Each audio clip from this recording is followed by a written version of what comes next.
Bonsoir et bienvenue sur Africa 24 dans cette nouvelle édition de l'Africa Tonight. Voici les titres.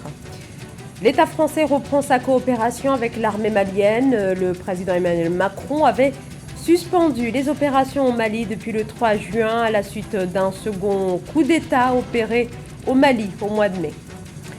Expérience TB, le nouveau président du mouvement populaire de libération au Bénin. Il a été choisi par le Conseil national pour prendre les rênes du parti d'opposition qui tente d'amorcer de nouvelles orientations.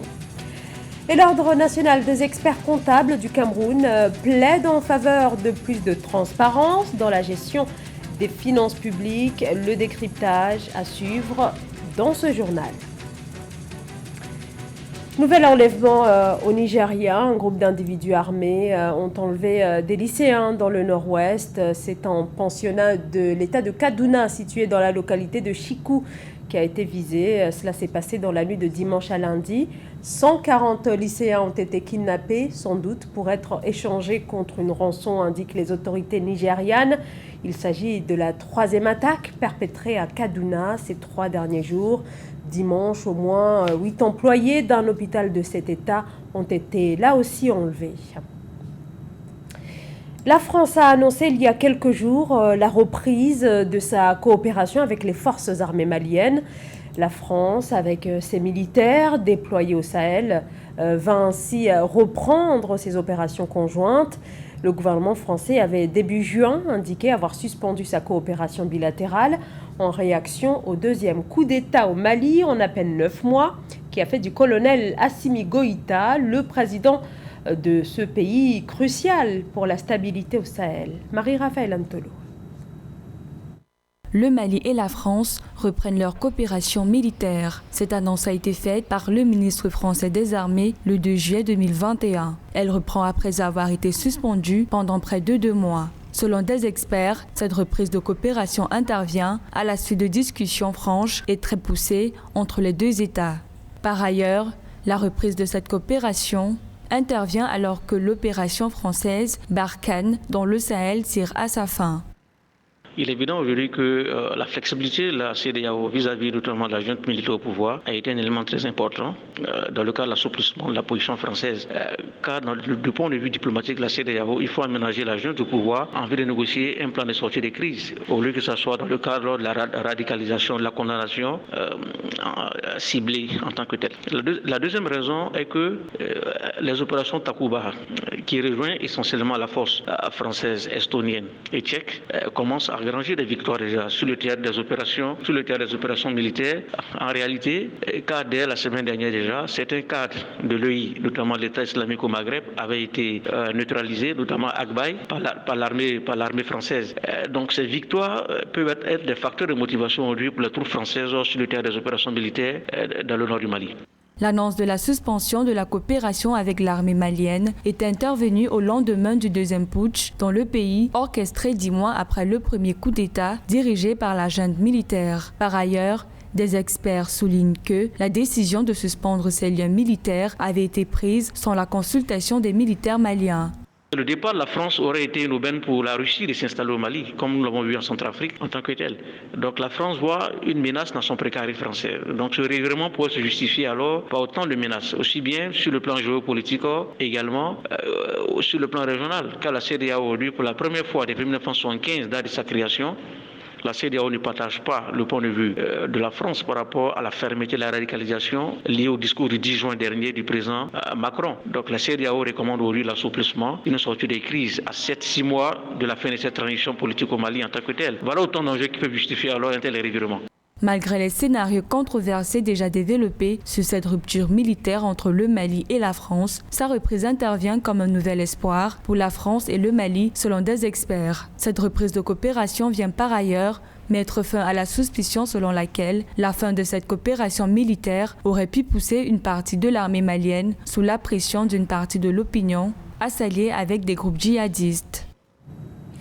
En Algérie, le chef de l'État Abdelmajid Tebboune ordonne la libération de certains détenus incarcérés pour avoir appelé ou pris part à des manifestations. Il s'agit de protestataires du Irak, le mouvement de contestation, une mesure de clémence qui intervient la veille de l'anniversaire de l'indépendance de l'Algérie. 18 prisonniers incarcérés ont ainsi pu être libérés dimanche soir. Au total, plus de 300 personnes sont actuellement en détention. Toutes sont liées au mouvement de protestation. La majorité sont des jeunes interpellés dans les semaines qui ont précédé les dernières élections législatives. Le mouvement populaire de libération a un nouveau dirigeant. Il s'agit d'Expérience TB qui a été porté à la tête de ce parti béninois de l'opposition à l'issue d'un conseil national tenu samedi. Il succède ainsi à Chabissira Korogoné à la tête du mouvement en pleine réorganisation. Reportage de notre correspondant Lefti Ounou. Au Bénin, le parti d'opposition Mouvement populaire de libération relance le débat politique quelques semaines après l'investiture du président Patrice Talon. À la faveur du Conseil national du parti assis sur le thème « Le MPL face aux nouveaux défis de la réelle politique », samedi 3 juillet 2021, à Abomey-Calavi, les militants et sympathisants du MPL ont défini de nouvelles orientations et la restructuration de leur formation politique. Le MPL se veut être un instrument au service du développement de la jeune génération du pays. Au cours des assises, Chabissira Korogoné a cédé la présidence du parti au secrétaire général Expérience TB. Ça n'a pas été facile de conduire le mouvement là où nous sommes aujourd'hui. Chaque fois qu'il y a eu des moments critiques, des moments difficiles, nous montrons le chemin à prendre pour avancer. À première vue, peut-être parce que nous sommes relativement les plus jeunes, on n'est pas souvent suivis. Mais cette fois-ci, nous allons marteler ce que nous venons de dire, nous venons de faire ici. La voie à suivre pour que notre démocratie redore son blason. La voie à suivre pour que les opprimés puissent retrouver la liberté. La voie à suivre pour que demain soit meilleur. Le MPL appelle à l'union des forces politiques de l'opposition pour la restauration de la démocratie. Prenant acte des réformes politiques en vigueur, Expérience TB et ses pairs entendent relever plusieurs défis, dont engranger le processus de leur participation aux élections législatives de 2023. Il n'y a pas ici d'anciens députés. Au MPL, il n'y a pas d'anciens maires. Au MPL, il n'y a pas d'anciens ministres. Au MPL, il n'y a pas d'anciens présidents. Mais au MPL, il y a de futurs députés en 2023. Voyez-vous dans quelle précarité nous vivons aujourd'hui? Qui est heureux ici? Il y a des gens qui sont heureux ici? Je ne crois pas. Mais nous devons rester debout et mener la lutte pour notre plein épanouissement. À noter qu'une quinzaine de partis politiques détiennent une existence juridique et légale au Bénin suite à la réforme du système partisan adoptée en septembre 2018. Le chef de file de l'opposition a été désigné par décret en mai 2021. Suite aux violences préélectorales de la présidentielle d'avril 2021, plusieurs leaders politiques de l'opposition et activistes ont été incarcérés depuis plus de 3 mois dans des maisons d'arrêt du pays. Certains sont en attente de leur procès prévu pour juillet 2021. Sur la question de la décentralisation, l'Ordre national des experts comptables du Cameroun souhaite apporter sa contribution au sujet notamment des finances publiques afin d'y apporter plus de transparence dans leur gestion. Un plaidoyer que cette institution entend mener lors de son prochain congrès prévu le 15 juillet. Les détails avec Thierry Ndassa. Au Cameroun, l'ONECA, l'Ordre national des experts comptables, entend apporter sa contribution au bon fonctionnement de la décentralisation, désormais en vigueur dans le pays. À cet effet, cette institution indépendante tiendra du 15 au 17 juillet 2021 dans le sud du pays son 10e congrès avec pour thématique la contribution des professionnels de la comptabilité et de l'audit à la transparence des finances publiques en matière de décentralisation au Cameroun. Si nous voulons bénéficier des financements, si nous voulons bénéficier d'un certain nombre de ces systèmes, nous devons être transparents. Parce que c'est la transparence qui entraîne la confiance des investisseurs. Donc, je n'aurai jamais de cesse de rappeler que la communauté urbaine qui est ici à Douala a levé des fonds très importants. Parce que quand un projet est sérieux et si on est transparent, on va à la bourse ou bien auprès du marché monétaire qui est à la BA. C'est parce qu'on est transparent que ces investisseurs vont vous donner de l'argent. Ce congrès de l'ONECA, placé sous le haut patronage du président de la République du Cameroun, sera décliné en 5 ateliers qui auront pour objectif de garantir la transparence dans la gestion des finances publiques allouées aux collectivités décentralisées. Le premier, cartographie des acteurs clés de la transparence et des insuffisances éventuelles. Le deuxième, cibler tous les instruments juridiques de référence au processus de décentralisation pour une meilleure utilisation de la loi cadre. Le troisième, identifier d'autres référentiels professionnels internationaux pour la qualité du processus. Le quatrième, renforcer la redevabilité traditionnelle par les nouvelles approches permettant une meilleure transparence inclusive à tous les citoyens. Cinquième et dernier, tirer une meilleure conclusion sur le sujet en rendant disponible une documentation utile.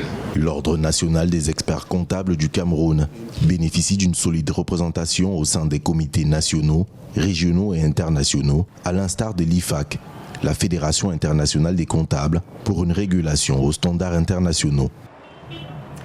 Les difficultés financières et d'approvisionnement retardent l'accélération de la campagne de vaccination en Afrique où seuls 2% de la population sont primo-vaccinés alors qu'une troisième vague frappe une quinzaine de pays. Cette évolution est en partie liée à la propagation des variants, beaucoup plus contagieux, mais aussi aux insuffisances concernant le dispositif international d'accès aux vaccins. Marie-Raphaël Antolo. Le Centre africain de contrôle et de prévention de maladies, Africa CDC, fait état d'un total de 52 millions de tests Covid-19 déjà effectués sur tout le continent, et ce, malgré l'insuffisance de ressources financières pour approvisionner le continent tout entier. Toutefois, des équipes ont été mises au point afin d'assurer le renforcement des capacités des personnels de santé sur la vaccination Covid-19. Le continent enregistre par ailleurs 700 vaccinateurs formés à ce jour. We approached the World Bank on behalf of the member states and began to engage them. Afin de trouver le financement nécessaire pour s'approvisionner en vaccins, nous nous sommes rapprochés de la Banque mondiale au nom des États membres et nous les avons amenés à s'intéresser à notre projet, ce qui a d'ailleurs été un succès. Cependant, ce qui a été moins réussi était l'indisponibilité des vaccins. La somme d'argent que possède un pays importe peu, car il ne peut s'approvisionner en vaccins. Il est clair qu'il n'y avait pas de vaccin pour 2021. Ainsi, la plus grande opportunité que nous avons est celle de profiter des usines que nous possédons pour produire des vaccins. D'après des analystes, l'achat global des vaccins est centré sur les offres des fournisseurs indiens qui se font un fort pourcentage dans le marché de l'offre du vaccin. Selon des experts, cette situation décourage les investisseurs africains qui souhaitent financer la construction des institutions spécialisées dans les domaines sanitaires et notamment dans la production de vaccins. I'm just here to give you the facts. We have struggled to get vaccines. Je suis ici pour donner les faits. Nous nous sommes débattus pour avoir des vaccins parce que nous n'avions pas nos propres moyens de production. Les pays avec les moyens de production de vaccins ont émis des barrières. Ils veulent d'abord des vaccins pour leur propre population. D'après un envoyé spécial de l'Union africaine, l'Afrique ne parviendra à efficacement combattre le virus de la COVID-19 que si elle parvient à faire vacciner 60% de sa population. Environ 400 millions de doses ont à ce jour déjà été achetées. L'artisanat de production de mobilier de luxe est un secteur en pleine expansion au Bénin, un essor à l'heure de la mécanisation, avec une production beaucoup plus importante donc, comme au sein de l'atelier de Frédéric Zossou, promoteur de la marque Truc de Luxe. Voyez ce reportage de Lefty Ounou. Frédéric Zossou, matelassier de formation, œuvre depuis 2018 pour le développement de l'artisanat. Il a décidé de s'investir dans la fabrication de meubles fabriqués au Bénin intitulés Truc de Luxe. Il associe des artisans de différents corps de métier en quête d'emploi à la chaîne de production des meubles locaux. Son atelier de fabrication SIS à Godomé dans la commune d'Abomey-Calavi constitue un incubateur de renforcement de capacités de jeunes artisans. À travers son programme de formation assimilé, il forme et emploie les jeunes passionnés de l'artisanat. Ce ne sont pas seulement mes employés, je les ai pris comme des amis Et sur des salons, je essaie de les expliquer comment on peut grandir ensemble. Parce que, vu comme moi, eux aussi, ils n'avaient pas beaucoup d'emplois. Ils disaient, ah, les gens payent des salons importés. Les gens, je les ai appelés, ah, venez. Ensemble, on peut faire sortir quelque chose d'extraordinaire. Le marché de la vente des meubles semble être caractérisé par une forte demande de conception des meubles personnalisés et exposés. Cependant, Frédéric Zossou s'est fait entourer d'une équipe dynamique en vue de satisfaire sa clientèle. Frédéric Zossou envisage d'aller à l'industrialisation de son atelier. À l'étape de la mécanisation de son unité de fabrication, il constitue un modèle de réussite pour de nombreux jeunes. C'est dans ces travaux, je l'ai vu, je l'ai visité, je suis venu ici, j'ai vu que vraiment ce qu'il est en train de faire, c'est du boom. Ça sort de l'ordinaire parce que c'est un jeune qui embauche beaucoup de jeunes. Donc je me suis approché de lui, je me suis dit, ah, et il faut que, comme moi-même je suis dans le bois, est-ce que je peux te livrer du bois? Il a dit, oui, tiens, que ce serait très bien. C'est de là que j'ai commencé par lui livrer du bois, un produit mi-fini. Moi-même, j'ai embauché pas mal de jeunes qui travaillent aussi avec moi. Frédéric Zossou emploie une cinquantaine de jeunes artisans dans le cadre de ses activités. Il ambitionne de vulgariser sa connaissance au Bénin et dans la sous-région afin de contribuer au développement de l'artisanat. C'est la fin de ce journal. Merci de nous avoir suivis. Dans un instant, une nouvelle édition de l'actualité sur Africa 24.